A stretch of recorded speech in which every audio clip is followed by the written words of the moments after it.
কি যুদ্ধ চালিয়ে যেতে হবে আপনাকে। আমরা কি সেই কথা বলি? আমরা কি সেই কথাগুলি বলতেছি মুক্তিযোদ্ধারা? কি বলেন নাকি আপনারা?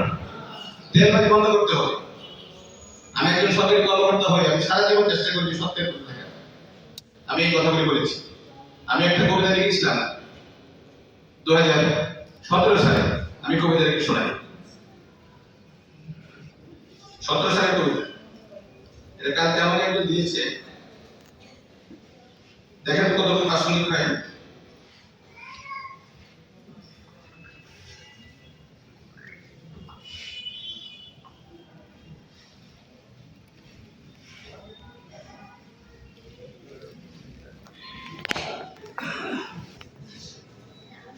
যদি বলি তার বয়স কত, আমি স্বাধীনতার কথা বলছি, বলবে এই তো সেদিন জন্ম হলো সুবর্ণ নদী পাড়ি।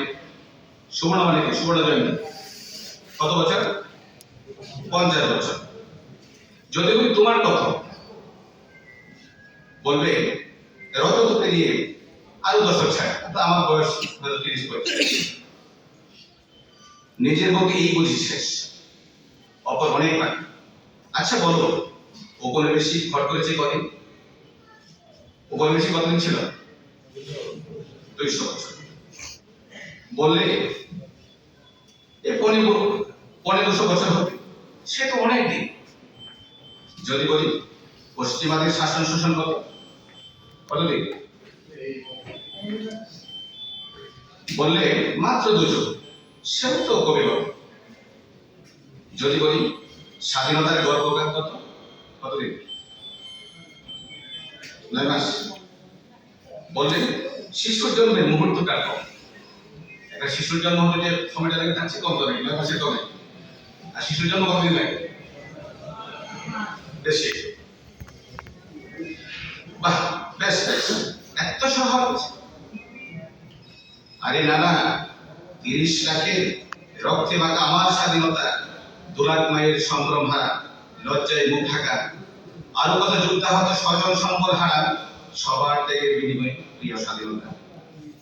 আরে এত বলিদান স্বাধীনতার জন্য, কিনা সপেছে সম্মান দিয়েছে মানুষ।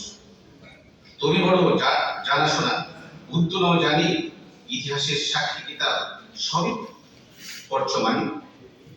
ইতিহাসের সাক্ষী কিতাব সবই পড়ছ মানি। কত ধারি কত চাল, বুঝিছ নিশ্চয়, স্বাধীনতা মানে কিন্তু হাতের মোয়া নয়। কেন তুমি এত ত্যাগী হলো করি? জানাতে আমি চাই না নতুন করি। দেখো শুধু চক্ষু মেলে একটু পিছন ফিরে। এই তো সেদিনের কথা, যোদ্ধার এখনো বেঁচে আছে স্মৃতির জীবন গাথা। যার শিশুটি হাও মাও করে খুঁজে আছে তার পিতা। মাতারা নিশ্চুপ রয়ে চোখের সামনে কেড়ে নিল সব, জমিরা একাকি হয়। তোমরা বসেছ সারি। আপনাদের কথা বলছি। স্বাধীনতার গল্প তাই শোনাই খালি করি।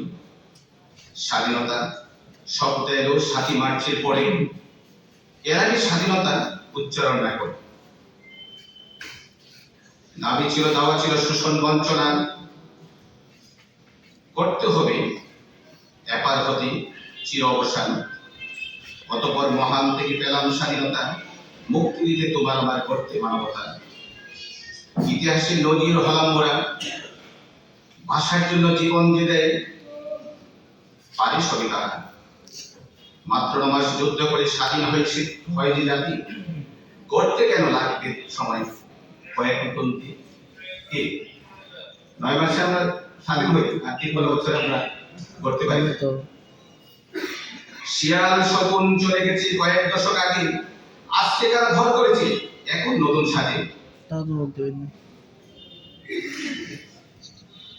আজকে যারা করছে শোষণ, কাকে কাকে খায়, কাকে কি করে, কাকে মাংস খায়। যোদ্ধারা কি মরে গেছে? ওরাও শীতল পাই। কেন আপনার পায়ে শীতল করে ফেলে? কেন পেয়েছি? নেশার তরি ভাসিয়ে গেল কোটি যুব সেনা।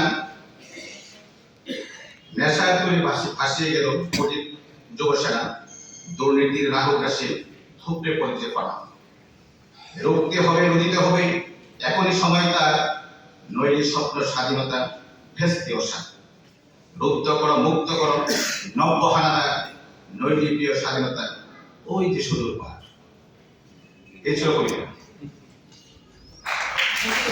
আবার আমরা যারা সেই স্বাধীনতার মন্ত্র উদ্বুদ্ধ হয়ে আমরা যেন দেশটাকে এগিয়ে নিয়ে যাওয়ার জন্য যে সংগ্রাম সেটা অব্যাহত রাখি, সেই কামনা করি। আবারও আমার সেই বীর মুক্তিযোদ্ধা ৭১ রণাঙ্গনে যারা যুদ্ধাহত এবং যারা শহীদ হয়েছে তাদের আত্মার মাগফিরাত কামনা করে সবার প্রতি শুভকামনা করে আমার বক্তব্য এখানে শেষ করছি। আসসালামু আলাইকুম।